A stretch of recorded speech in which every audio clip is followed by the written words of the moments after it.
Are you ready? Yeah.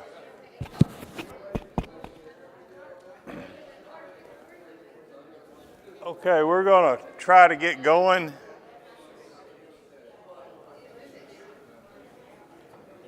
I'm on. They got me. Thank y'all for being here again tonight. I want us tonight, if we can, to think a little more about disciples and discipleship, mainly because I didn't get through all my notes last week, and I wanted to kind of finish that. Maybe we'll have some discussion tonight on this topic. Start off with those that are sick or may need our prayers. Just thought of another one.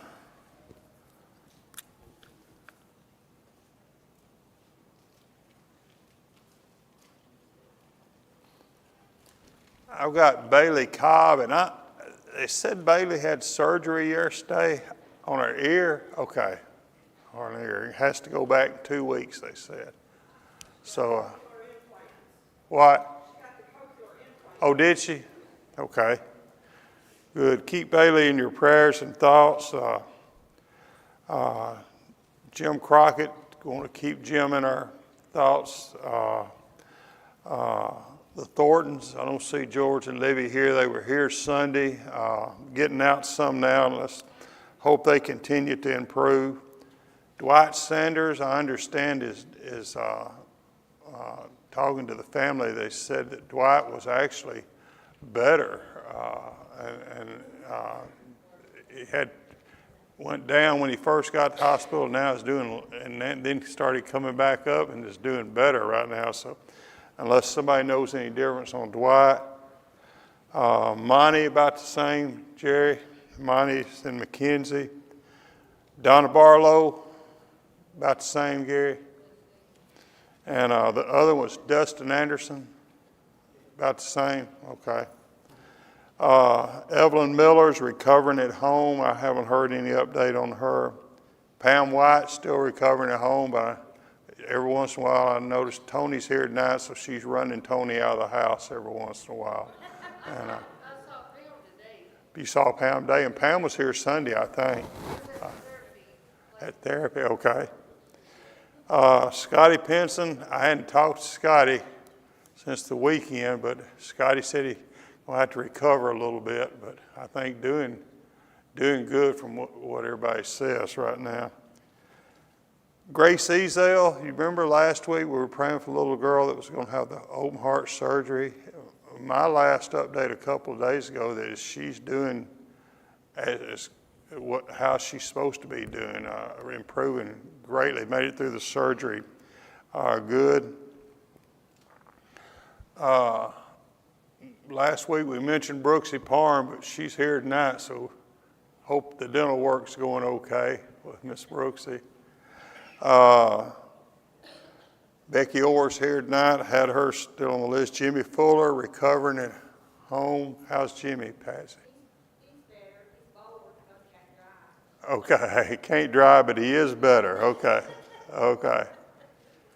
Marilyn Pruitt, we mentioned Marilyn last week. Jennifer and Julia and Michael's mom. She's really about the same, but great attitude for the situation that she's in. Diane Winkler had surgery. Was that last Thursday or something? No, it was Friday, I think. But is Diane still, has anybody heard, Jerry or anybody? I haven't heard any more on Diane, but they thought made it through the surgery well, was going to be there a few days. I don't see him here tonight. Any update on James Ruffel? I hadn't heard anything on still doing good from his surgery. Okay. Bob said that Brenda is going to have some surgery. Don't know when, but going to have it. Finds out tomorrow. We want to keep Brenda in our mind. I looked on the screen a while ago and it reminded me of one. I can't think of his first name. The young boy, his last name's Schaefer, the Scott's great-grandson, I guess. Grayson, okay. I I think they were saying the other night he's either at La Bonheur or was going back to La Bonheur. He's at La Bonheur right now. Okay. We want to really keep Grayson Schaefer in our prayers. One I remember and wrote down right before we started. Many of you in here know Joanne Bennett. She's at the funeral home, and the funeral's tomorrow at 2, I believe, if you want to go by and see. Any others that I may be missing? Yes, Joe. I need everybody to pray for my brother Joey Gooch. Joey Gooch, okay. Bad news at his cardiologist appointment. He's got 70% blockage like the widowmaker. He's got calcification on his arteries. Okay. He needs all prayers we can get. Okay. They got St. Thomas supposed to be calling him, keep him up there. Okay. Joey Gooch, if you didn't hear, many of y'all know Joey, got 70% blockage, some calcium buildup. Is that St. Thomas already? Or waiting on St. Thomas. I can't hear good, I'm sorry. Waiting on St. Thomas. Keep Joey in your prayers. I did not know that. Anybody else? Walter, a friend of ours that's in Dresden, Tennessee, he just found out yesterday that he had cancer. And his name is John Henry. This lung. John what? John Henry. Okay. Friend of Gary and Shonda's got cancer, lives in Dresden. Tresvant, all right, get it right. The T is in Tennessee. Okay. I'm telling you. Hearing aids make you hear things, but sometimes you don't hear it right still. Please remember my sister, Mary Bell Darnell Pitts. She has cancer and she's in a pretty weak condition. Okay. If you didn't hear, Linda Marybell, her sister, that grew up here with all of us, got cancer and is in a weak condition right now. So please keep Marybell in your prayers. Others.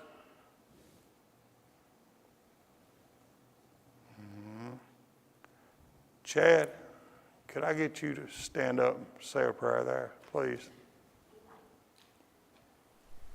Most Heavenly Father, we thank you so much for this night that we come together and study my word. Again, I just join fellow brothers and sisters in Christ. Father, there's many on our list we talked about this evening that are sick, that are hurting.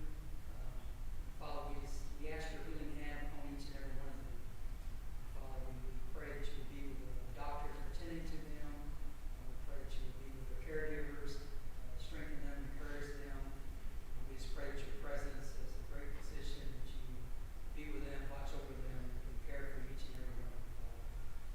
Father, we ask you to be with Walter tonight as he continues to study with us. Father, we just pray that we can engage and we'll have a fruitful study tonight, and the things that we learn here we can apply to our lives as we do. Father, we ask this prayer in Christ's name. Amen. Okay, a couple other one more quick announcement.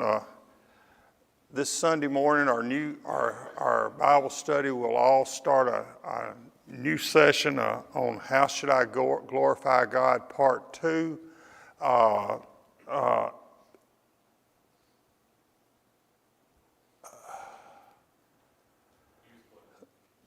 What?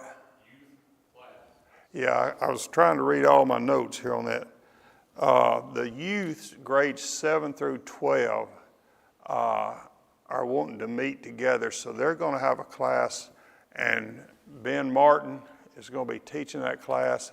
So if you've got youth that's in the 7th through 12th grade, you can tell them they can go to that class and drop out of one of the 9 classes.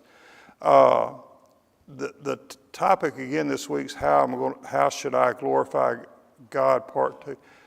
It's how Jesus glorified God, Part 2, right? I got that wrong. I kept looking at it. I thought I wrote that down wrong. If you, I don't know if there's any of the outlines. The outlines are ready. If they're not out here, go to the Huntingdon Church of Christ.org And the video's already up for this Sunday, and the lesson outline is up also. So just wanted to mention that, Huntingdon Church of Christ.org. Any other announcements? All right, here we go. Last week we talked about disciple and discipleship. I wanted to finish that this week, and maybe have some questions and discussion this week. I want to mention just a little bit of background so we can lead into the discussion. We mentioned last week that the word disciple, or a variation of the word disciple, is mentioned 261 times in the New Testament, and most of the times it's either in the four Gospels or the book of Acts. Sometimes that word disciple is interchanged with the word Christian, but most of the time disciple stands alone. Again, mentioned 261 times. 257 of the 261 times, when you see the word disciple or make disciple, it is a noun. The four other times it's a verb, and we won't go back in that. I gave the four places that's found last week. But 4 times mentioned as a verb, and when it's mentioned as a verb, it actually means to teach, to mentor, to train someone in spiritual guidance, which we're going to look at in just a second. How did we get to that point? Disciples today, we discussed real quick, and I'll mention it again. Who are disciples of today? Well, the definition is really a follower of Jesus.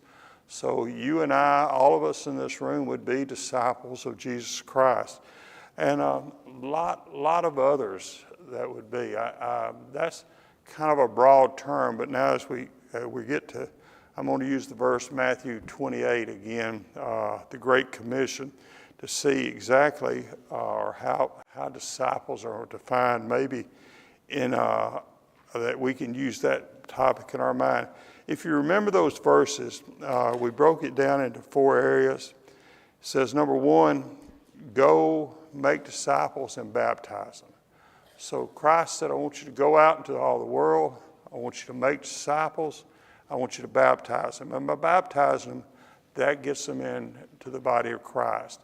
And they are becoming, if you make disciples, you make followers of Christ, you baptize them.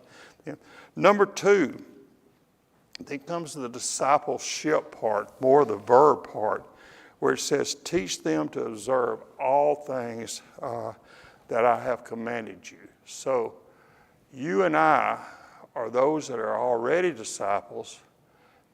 We're commanded to help teach them to observe all things that Christ has taught us. Number 3 in the Great Commission, and then he says, if those 2 things happen, lo, I'm going to be with you always. So, how can we know, or how are we known as a disciple? How does somebody on the street pick on Jenny know that Jenny's a follower of Christ? You remember the verse we talked about last week? John 13:35. Here's what he says. By this, all people will know that you are my disciples if you have love one for another.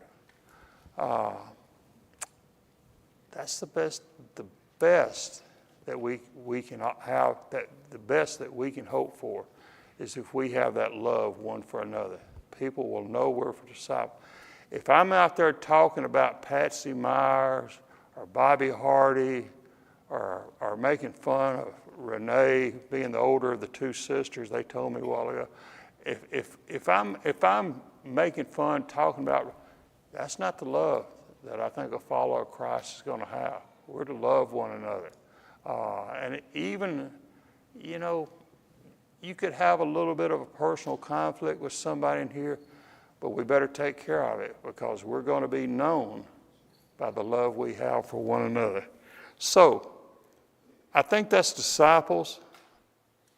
We go, we make disciples, we baptize. We discipleship, or we help mentor others. We teach them to observe all things. And then we know that Christ is with us always, even to the end of the world. All right. So, how would we wrap this thing up tonight? It's probably a lot bigger than 2 lessons. Probably a lot of it we know, I think. I just wrote some notes down, and please interrupt me 100 times if you want to tonight. But my first question I thought about, well, what's the real significance of making disciples in Christianity? What is the significance of it? I mean, it's a good verse. When you say Matthew 28, or there's others that just as good. But what's the real significance of it?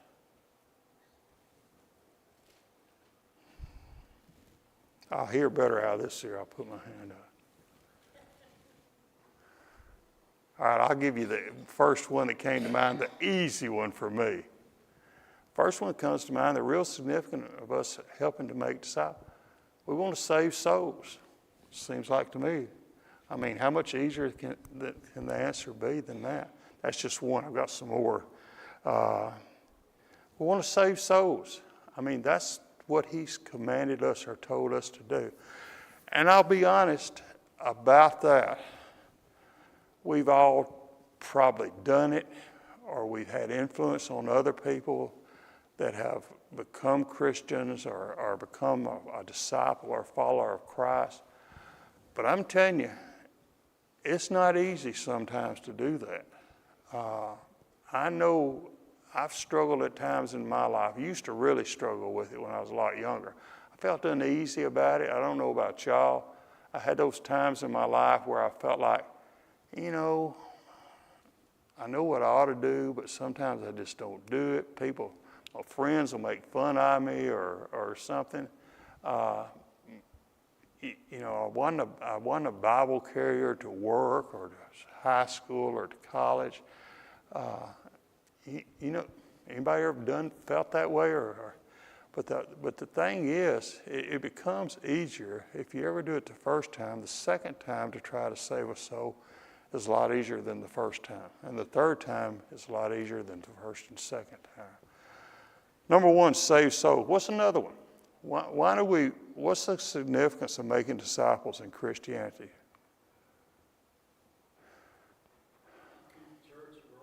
Keep the church going.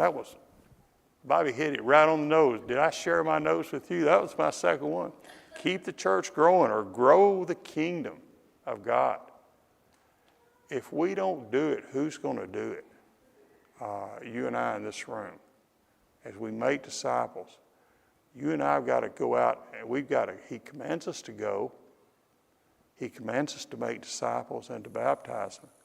And if we do that, the church is going to grow. Now, I got to be honest. I'm a pretty positive person most of the time. But I'll be honest, sometimes I get worried about the church a little bit. I don't know if y'all... In fact, I look in here, there's a lot of us that's got the same color hair in here. And it ain't green. There's a lot of white hair in here. Are we growing that church? Are we really growing it? What's that effort? I remember this would have been sometime probably before around 1990, maybe a little bit before that. We could look it up and find it. But I remember Wayne Kirkpatrick. Any of y'all remember him? Used to be at Milan, minister there. Held a meeting here one year, probably around 1990. I don't remember, but one thing he said in that meeting stuck on me. He talked about this very subject in Matthew 28. But you know what he said, this church is strong enough, this church is talented enough that we ought to have a goal, 1,000 members by the year 2000. And I thought, that guy's crazy. But that's the only thing I remember of Wayne Kirkpatrick's lessons that week, 1,000 or 2,000. And I just throw that out. That sounds like a lofty goal. But then again, Wayne ended some of that talk with this. With God, all things are possible. And, you know, do we really believe we can grow that church? Maybe he's given us a recipe to just help start growing that kingdom, as Bobby said, or to growing the church. Go make disciples and baptize. What's another one? How do we spread that word? Teaching. Got to teach it. We got to go out and teach that word, and it's not easy. It's not easy to always do that. You're going to run into obstacles when you go out there and teach it sometimes, but you're also going to run into a lot of success stories. I think we could all give examples. I thought about offering some, but I'll just say you got a lot of good examples here of people that you can rely on to help you through when that question comes up that may be a tough one for you to answer, or when that person that you know you ought to go to, how do you get in the door? There's people here you can ask for advice on how to do that. I'll tell you another one. What's the significance of making disciples? One of the significance is it's going to show our love for those that we want to become our brothers and sisters. It's easy enough not to do it, but I tell you, if you speak to that person on the street, if you invite them over to eat, you stay after them, you're going to show your love to them. And that's what he says in John 13:35. That's how we do it, by love. Others. I think it's the one thing that we can do that we get to bring to heaven is, when you think about sharing the gospel, bringing others to Christ, that's the one thing that you get to bring to heaven with you when you go. That's right. Bring them to heaven with us when we go. Great point. Well, switching then to the other side, the last part of the Great Commission, teaching them to observe all things, or the discipleship part. What's the significance of the discipleship part in Christianity? We've found them, we've made disciples, we've been baptized, and now it's up to them to come, or it's up to them to go to Bible class, or it's up to them to figure it out. That's not what he says here. He says, then you teach them all things. What's the significance about that? Well, I tell you, I'll use this example, and I don't say Susan's in here. Jennifer tells me that, like out the jail and jail ministry, a lot of them have no idea about Jesus Christ. They know enough to sometimes know about good and bad because they know they've done bad and ended up in a jail. But they don't know. I mean, we take that for granted. I've been here at the other building ever since I could walk. Well, before that. But there's a lot that don't know that. So a lot of times when we start, once they become baptized to follow Christ, then it's up to you and I a lot of times. We've got to start building those disciples up. We have to take that time to do that. Second one I had, we want to build them up so that the new disciples can do what? One thing, we want them to go out and do what we've been doing for them. It becomes kind of like a idea where we spread it, and the more you've got going out, the more you got. I think we've got to spread the gospel. Another one, we make new leaders. We make new leaders. It's not the same all the time. We want to do discipleship so that we can help make those new leaders, men, women, young people, and all. So maybe that's some significance of making disciples in Christianity. Any more? Second question. It's a little tougher on this one to me. Again, I made this up, but I got to thinking, how does our how does the Huntingdon Church of Christ discipling compare to others? And by others, I don't mean necessarily just Church of Christ, but everybody theoretically is doing some form of making disciples and discipleship. So how do we compare to others? What do we do? How do we do it? What's our plan? Be good examples. What? Be good examples. Being good examples, definitely one of them. Definitely one of them. I think that's part of what the Sunday morning class is designed to do. Show how Christ did it, how we can do it. Sunday morning classes, be there. I think, and this is not critical, I think the game has changed some. I can remember part of making disciples, and then part of using the same thing, how to mentor them on. I don't see anybody using these methods anymore that we relied on, and I'm not sure. One of them I used a little bit, one of them I never did use, but you remember years ago hearing the Jewel Miller film strips? That was the way we did it. Maybe if we don't want to use that, maybe we copy that method somehow, how we teach them to come and then teach them to stay and grow and become. I remember we had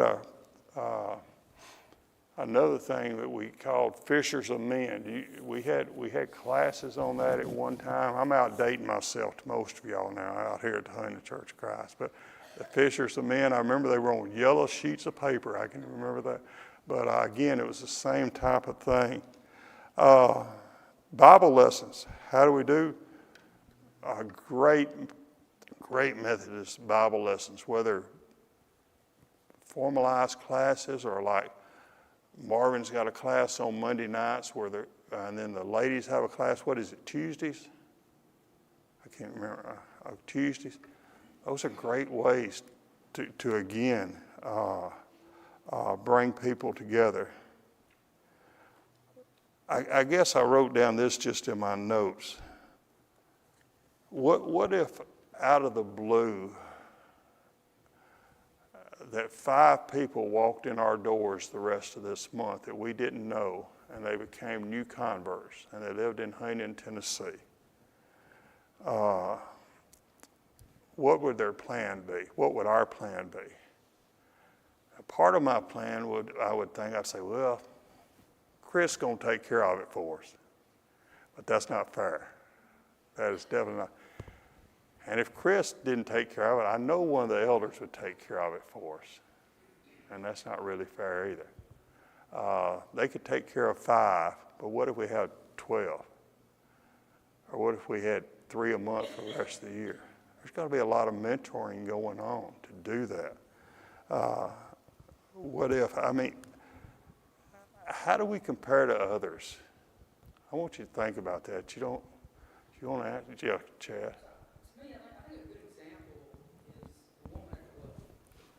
So when you look at the woman at the well, I mean, how does she bring others to Christ? Because at the end of the day, many believe because of her testimony or witness. And I don't think we do a good job of that. I think we're very good about theology and doctrine and all that piece of it, but I don't think we talk about what Jesus has done in our lives. Mm-hmm. I think people that are, are looking for something or whatever, they're going to relate more to that, maybe initially, and then you get into the theology or the doctrine or whatever at that point. But that original witnessing and testimony of what Jesus and what God has done for you in your life, or taking you through a hard time or whatever it may be, I think that's something that I see other churches that are doing that maybe we don't do as well. I think that's a good point. I think for some reason along Chad's, if you didn't hear Chad right then, he said, make it a personal relationship. What's Jesus Christ done in our lives for us? Not so much worry about the doctrine at first, let that come later. But first, Solomon, Hey, he saved my soul. This is where I was, and this is where I am today. And this is where I'm going to be for eternity. I think a lot on that, Chad. I agree with you 100%. At times, not just us, others too, we've been so worried about the doctrine, we lost on that personal contract. In fact, I was reading a book a while back, part of a book. I didn't read the whole book.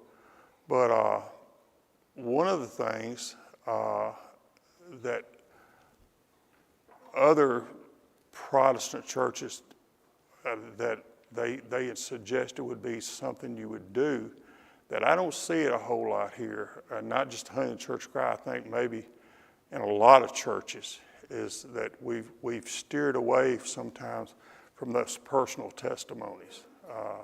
This is, I don't know why, I have no idea why, but you don't hear a lot of that here, and then, or in a lot of churches you don't. I'm not just saying here's coming out wrong, but I agree. Other things.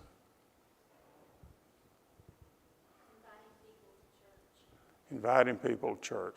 Somebody from another church come and saw me in Walmart and just said, hey, I'm looking for you to come to church with us. I mean, I could do that. Yeah, That's something I could, why can't that just roll off my tongue?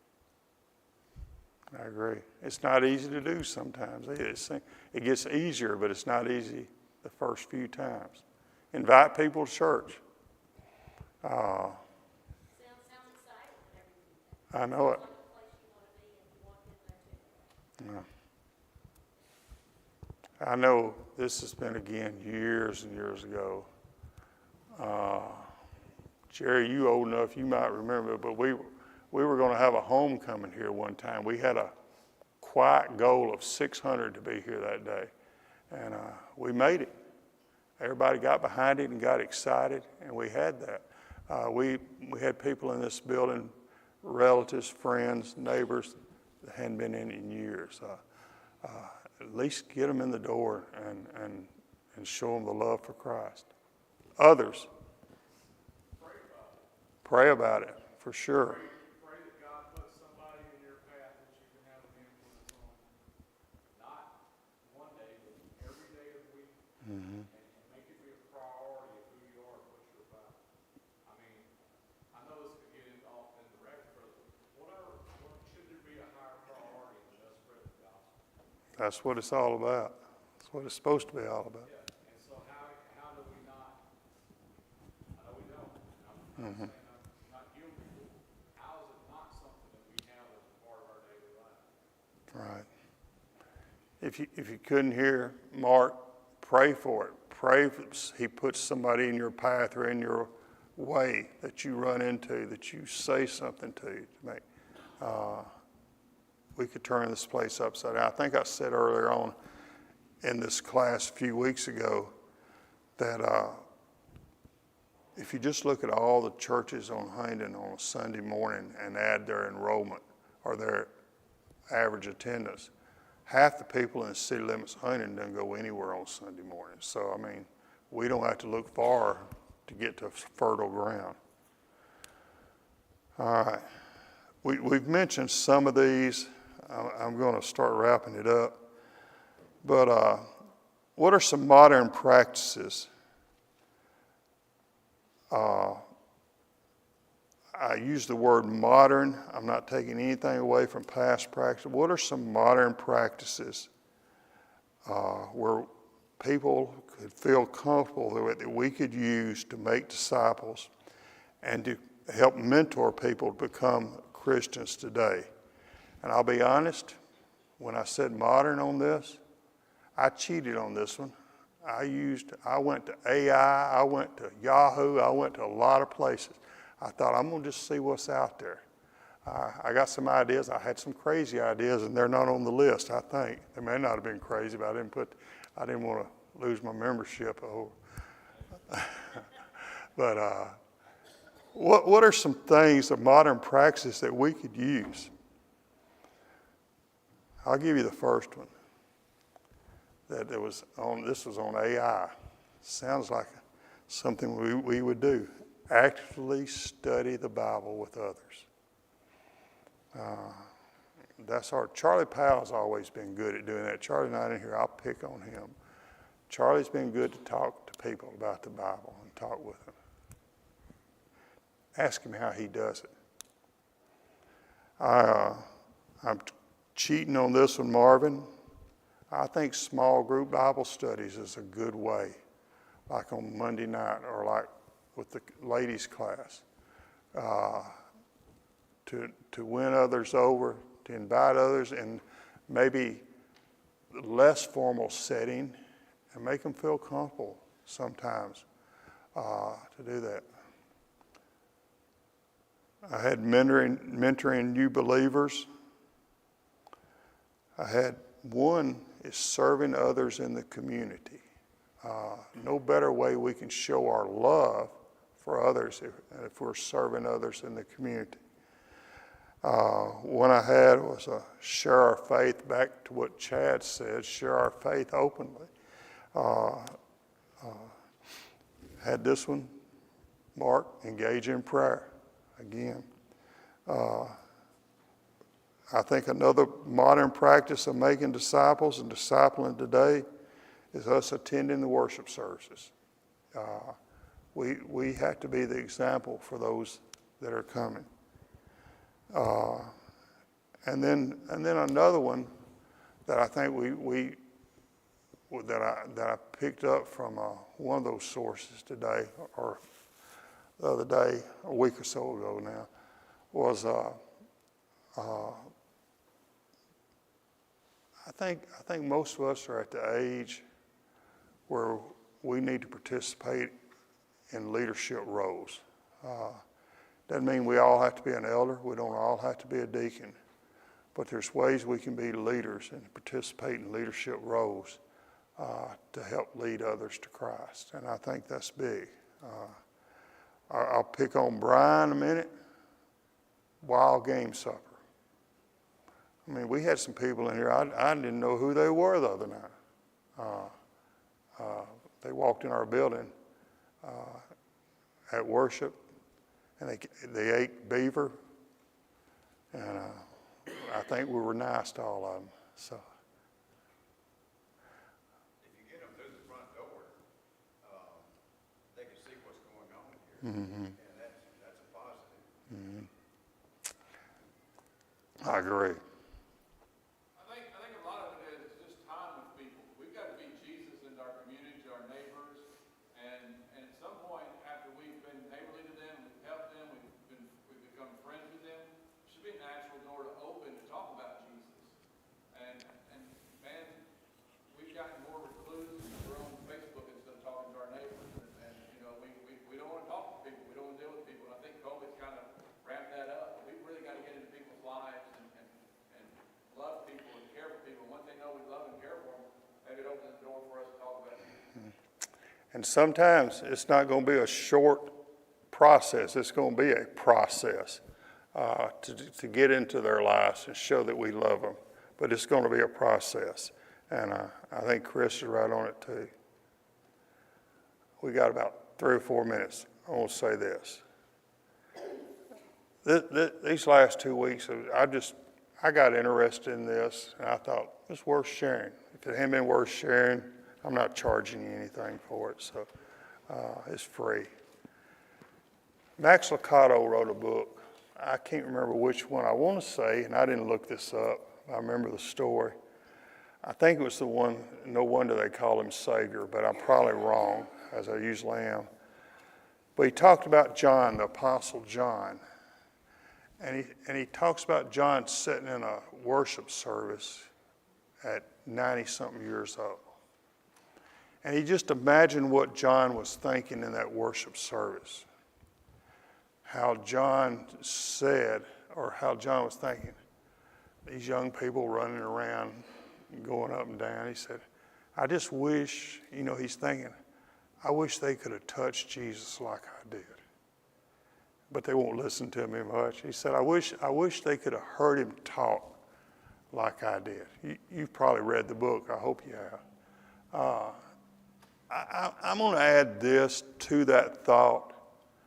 We've got a lot of Johns here that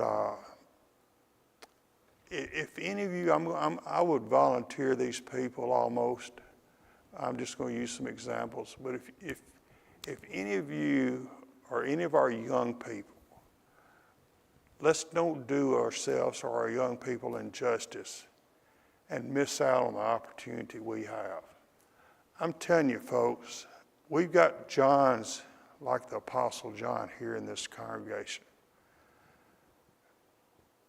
that we can ask Billy and Brooksy Parham, tell us about the history of the Huntingdon Church of Christ. What makes us tick the way we tick? Or Jerry and Gwen. Jerry served as an elder for more decades than some of you have been alive, just about. But talk to Jerry about what made Jerry such a follower of Christ. Or I used Jimmy and Carol Pinson. And Jimmy's seen it from several sides over his years. Been an elder, maybe an elder in 2 different places, I'm not sure. Yeah, he was. But talk to Jimmy. I'm not picking on this lady, but talk to Joan Parrish. How she's made it through some of the things she's been through. Her faith in God is unwavering. I'm going to give you 2 more. They're not here anymore. 2 people that really influenced me out here. And probably influenced a lot of you too. One of them was Jesse Pinkley. Man, he was a mentor to me. He took me places. We rode up and down the interstate in government, and we hardly ever talked about government. It'd be about the Huntingdon Church of Christ. I tell you my other mentor that I had, and he probably didn't know this, but I like to talk to him, and I like to be in his Bible class. And that was Roy Goodrum, one of the smartest individuals I ever met in my life, as far as Bible. Folks, we got them out here now. Let's use them. If we need mentors, let's use Billy Parham. Let's use Jerry Morris. Let's use these people that we've got. Let them make us stronger disciples. And then let's turn around and do the same thing for the ones that are waiting at the door to come in. I ran over 2 minutes. Well, really 4 minutes tonight. So that's all I got. See you next week. Thank you.